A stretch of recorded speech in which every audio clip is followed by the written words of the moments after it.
اعوذ باللہ من الشیطان الرجیم بسم اللہ الرحمن الرحیم۔ السلام علیکم ناظرین، آج ہم خواب میں پل صراط دیکھنے کے حوالے سے تعبیر بتائیں گے۔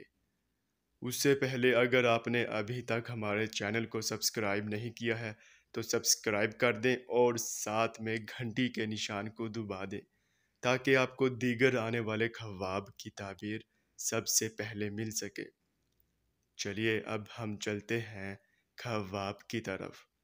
ناظرین، اگر خواب میں پل صراط دیکھا ہے تو اس کی یہ تعبیر ہوگی کہ راہ راست کی جانب اشارہ ہے، اور اگر خواب میں پل صراط سے گزر جاتے دیکھا ہے تو اس کی یہ تعبیر ہوگی کہ بیماری، تنگی، پریشانی اور فقر سے نجات پائیں گے، اور اگر خواب میں پل صراط سے گر جاتے دیکھا ہے تو اس کی یہ تعبیر ہوگی کہ پریشانی میں کفر و شرک کی حد پار کر جائیں گے۔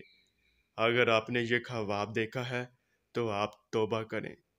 ناظرین، یہ تھی خواب میں پل صراط دیکھنے کی مکمل تعبیر۔ چلیے اب چلتے ہیں، انشاءاللہ پھر ملاقات ہوگی، تب تک کے لیے اللہ حافظ۔